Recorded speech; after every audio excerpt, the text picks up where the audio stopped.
आज उत्तर प्रदेश चला रहा है, जिसमें लाखों ऐसे हस्तशिल्पी और कारीगरों के स्किल डेवलपमेंट के लिए उन्हें फ्री में टूल किट उपलब्ध कराने, सस्ते में लोन उपलब्ध करवाने की कार्रवाई को आगे बढ़ाने का काम किया है।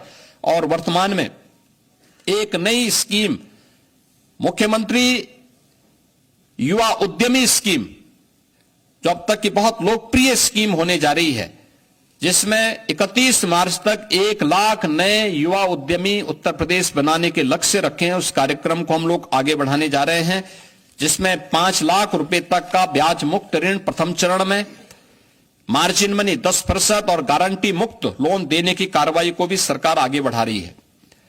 शिक्षा, जिस प्रदेश की स्थिति ऐसी रही हो कि नकल जन्मसिद्ध अधिकार कुछ लोग मानते थे, आज वहां नकल विहीन परीक्षाएं हो रही हैं। बेसिक शिक्षा परिषद के स्कूल जो बंदी के कगार पर थे, आज उनमें 50 लाख से अधिक बच्चों की बढ़ोतरी। उन सभी बच्चों को 1200 रुपए 2 यूनिफॉर्म के लिए, बैग के लिए, बुक्स के लिए, शूज और सॉक्स के लिए, स्वेटर के लिए सरकार डीबीटी के माध्यम से उपलब्ध करवाने का कार्य कर रही है। सभी विद्यालयों में बालक बालिकाओं के लिए टॉयलेट की व्यवस्था, पेयजल की व्यवस्था, डिजिटल लाइब्रेरी की व्यवस्था, अच्छी फ्लोरिंग की व्यवस्था, ये सभी कुछ से आच्छादित करने में सफलता प्राप्त हुई है।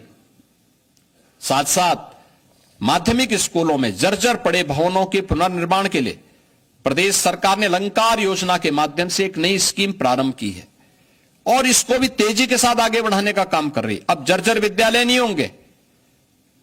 प्रदेश के अंदर हर एक कमिश्नरी में एक एक विश्वविद्यालय हो, राज्य विश्वविद्यालय हो।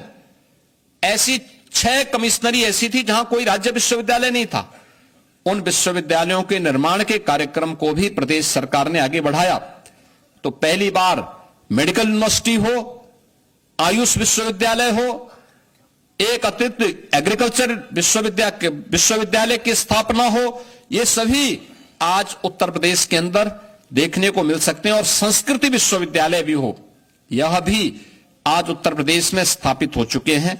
प्रदेश ने इस दिशा में 8 नए विश्वविद्यालय, यानी इस दिशा में 10 नए विश्वविद्यालय, 21 निजी क्षेत्र के विश्वविद्यालयों की स्थापना में भी सफलता प्राप्त की है। और युवाओं को प्रतियोगी परीक्षाओं की तैयारी के लिए प्रत्येक जनपद में मुख्यमंत्री अभ्युदय कोचिंग की व्यवस्था भी आज के दिन पर संचालित है। प्रदेश के अंदर अनुसूचित जाति जनजाति के सभी छात्रों को आज के दिन पर हम लोग स्कॉलरशिप उपलब्ध करा रहे हैं, 100% स्कॉलरशिप दे रहे हैं।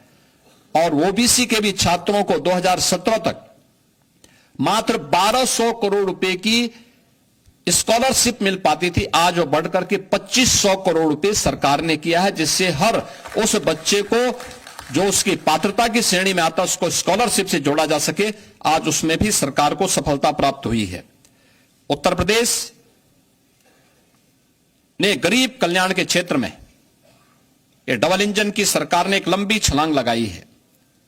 पिछले 8 वर्ष में 6 करोड़ से अधिक गरीबों को गरीबी रेखा से ऊपर उठाने में मदद मिली है। 15 करोड़ उत्तर प्रदेश के वासी आज भी प्रतिमाह पिछले 5 वर्ष से फ्री में राशन की सुविधा का लाभ प्राप्त कर रहे हैं। 1,86,00,000 उज्ज्वला योजना के कनेक्शन उपलब्ध हुए हैं। होली और दीपावली में एक रसोई गैस के सिलेंडर उन्हें फ्री में उपलब्ध करवाए जा रहे हैं। प्रधानमंत्री किसान सम्मान निधि में 2,62,00,000 किसानों को इस योजना से जोड़ा गया है, जिन्हें प्रतिवर्ष 6,000 रुपए उनको डीबीटी के माध्यम से केंद्र सरकार उपलब्ध करवा रही है। और 9 करोड़ से अधिक लोगों को उत्तर प्रदेश में गोल्डन कार्ड उपलब्ध करवा करके प्रधानमंत्री जन आरोग्य योजना, आयुष्मान भारत के अंतर्गत उन्हें आच्छादित करने वाला, ये सभी जो आंकड़े हैं ये दिखाता है कि ये सबसे अधिक देश के अंदर इन सभी क्षेत्रों में उत्तर प्रदेश काफी आगे है। और इसमें सबसे लंबी छलांग लगाने वाला है। 56 लाख गरीबों को एक आवास उपलब्ध कराने में ये सभी स्कीमें, जिसमें उत्तर प्रदेश नंबर 1 पर देश में है। और मित्रों, 2017 के पहले निराश्रित महिला पेंशन, वृद्धावस्था पेंशन, दिव्यांगजन पेंशन 55 लाख महिलाओं को, वृद्धजनों को या दिव्यांगजनों को मिलती थी। आज ये संख्या बढ़कर के 1,06,00,000 महिलाओं को, वृद्धजनों को और दिव्यांगजनों को उत्तर प्रदेश दे रही है। 2017 के पहले पेंशन की राशि हुआ करती थी मात्र 300। आज इसको हम 1,000 रुपए महीने उन लोगों को डीबीटी के माध्यम से दे रहे हैं। इसके अलावा डीबीटी में लाभार्थियों तक सीधा पैसा पहुंचाने में भी देश में उत्तर प्रदेश नंबर 1 पर है। यानी अकेले 24-25 में 9 करोड़ 8 लाख से अधिक लोगों तक 1,10,000 करोड़ रुपए से अधिक का भुगतान डीबीटी के माध्यम से हुआ है। इसके माध्यम से प्रदेश सरकार को 10,000 करोड़ रुपए की बचत हुई है। और अभी वर्तमान में सरकार इस नए वित्तीय वर्ष में और सबसे बड़ी आबादी का राज्य होने के बावजूद जीरो पॉवर्टी के लक्ष्य को प्राप्त करने के लिए कृत संकल्पित होकर के कार्य कर रही है। हम नए वित्तीय वर्ष अब 1 अप्रैल से प्रारंभ होगा, तो इसमें उससे लॉन्च करने जा रहे हैं। इंफ्रास्ट्रक्चर के लिए प्रदेश के बारे में एक मान्यता थी, जहां से गड्ढे शुरू हो जाएं समझ लो उत्तर प्रदेश की सीमा आ गई। सड़क में गड्ढा है या गड्ढे में सड़क है ये पता नहीं लगता था। आज मित्रों, आप गूगल में सर्च करिए, आपको पता लगेगा एक्सप्रेसवे कौन है, तो नाम आएगा उत्तर प्रदेश।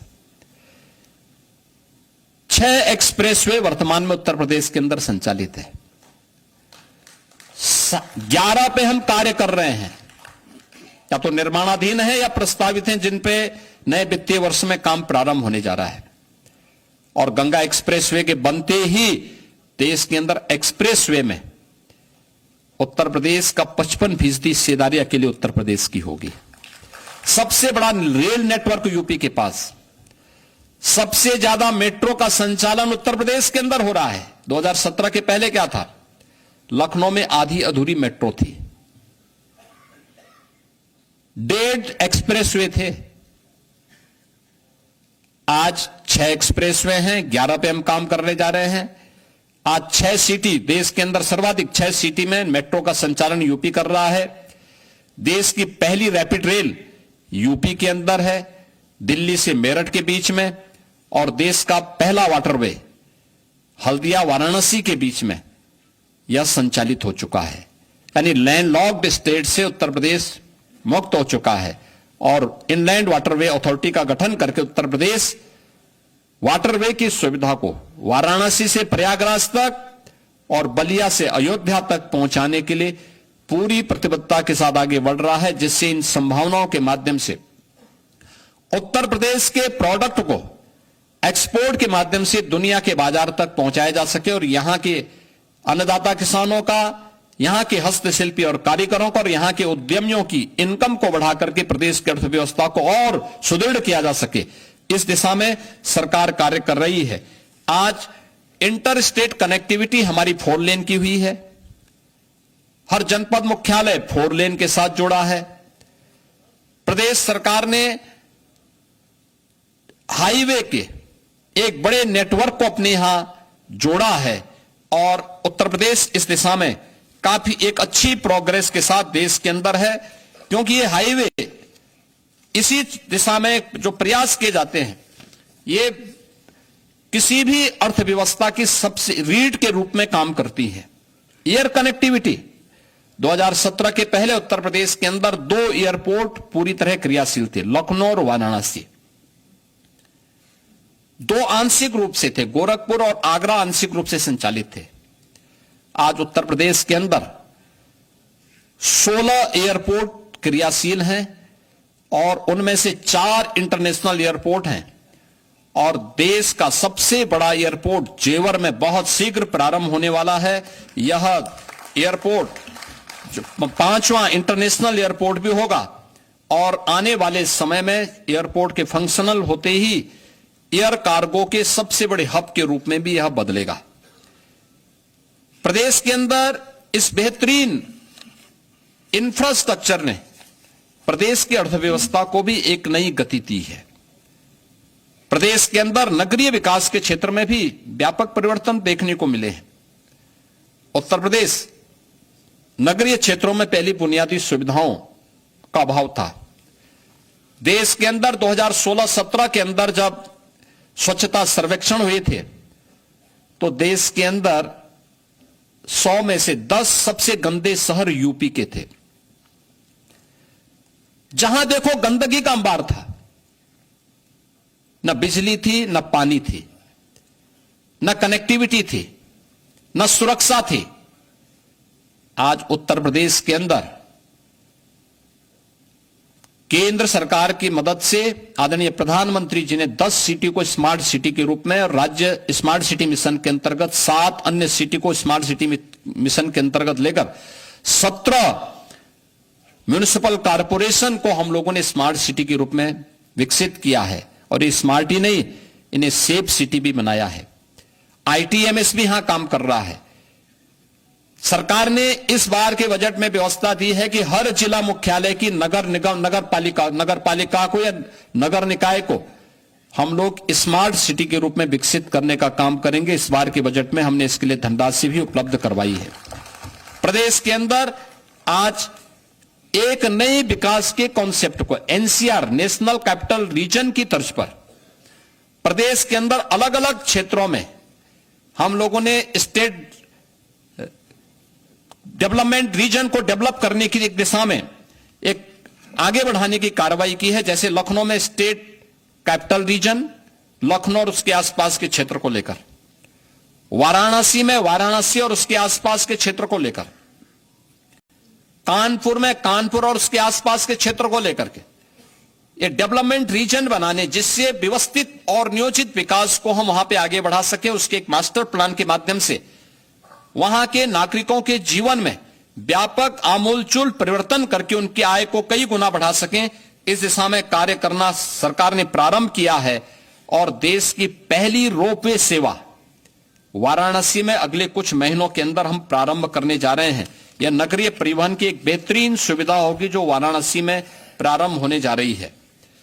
प्रदेश के अंदर विद्युतीकरण के लक्ष्य को भी हर व्यक्ति को उसकी ऊर्जा की आवश्यकता के अनुरूप, विद्युतीकरण की आवश्यकता के अनुरूप उन्हें ये सुविधा प्राप्त हो, इसके लिए भी डबल इंजन की सरकार ने व्यापक परिवर्तन किए हैं। खासतौर पर 1947 से लेकर के 2017 तक 1,28,494 मजदूरों तक बिजली पहुंचाई गई थी। और इस दौरान अकेले 8 वर्ष के अंदर यह संख्या बढ़कर के 1,28,000 से बढ़कर के 2,49,818 यानी 1,21,000 मात्र हम लोगों ने 8 वर्ष में उन मजदूरों तक विद्युतीकरण का कार्य पूरा किया है। 12 से 17 के बीच में केवल 8,44,000 विद्युत कनेक्शन उपलब्ध करवाए गए। 8,44,000 विद्युत कनेक्शन 12 से 17 के बीच। और इस दौरान इन 8 वर्षों में 1,65,00,000 गरीबों को निःशुल्क विद्युत के कनेक्शन उपलब्ध करवाए गए। पहले बिजली आती नहीं थी और आज ग्रामीण क्षेत्र में 18 घंटे, तहसील मुख्यालयों में 20 घंटे और जनपद मुख्यालयों में 24 घंटे विद्युत की आपूर्ति प्रदेश सरकार के द्वारा 2017 से निरंतर की जा रही है। पावर जनरेशन के लिए भी सरकार ने अनेक कदम उठाए हैं। खासतौर पर नए जनरेशन प्लांट घाटमपुर में 660 मेगावाट की 3 नई यूनिट यह स्थापित हो रही हैं। लगभग कार्य पूरा हो चुका। पनकी में 660 मेगावाट की विद्युत उत्पादन का कार्य यह कंप्लीट हो चुका है। सोनभद्र ओबरा में 660 मेगावाट की 2 यूनिट यहां पर क्रियाशील होने वाली है। और जवाहरपुर एटा में भी 660 मेगावाट की 2 यूनिट कंप्लीट हो चुके हैं, कार्य होने जा रहा है। और प्रयागराज मेजा में 800 मेगावाट की 3 नई यूनिट के निर्माण के कार्यक्रम के साथ हम एनटीपीसी के साथ मिलकर के इस कार्यक्रम को आगे बढ़ा रहे हैं। यह जनरेशन कि इतना विद्युत का उत्पादन जिस राज्य में केवल इससे पहले 2017 के पहले कुल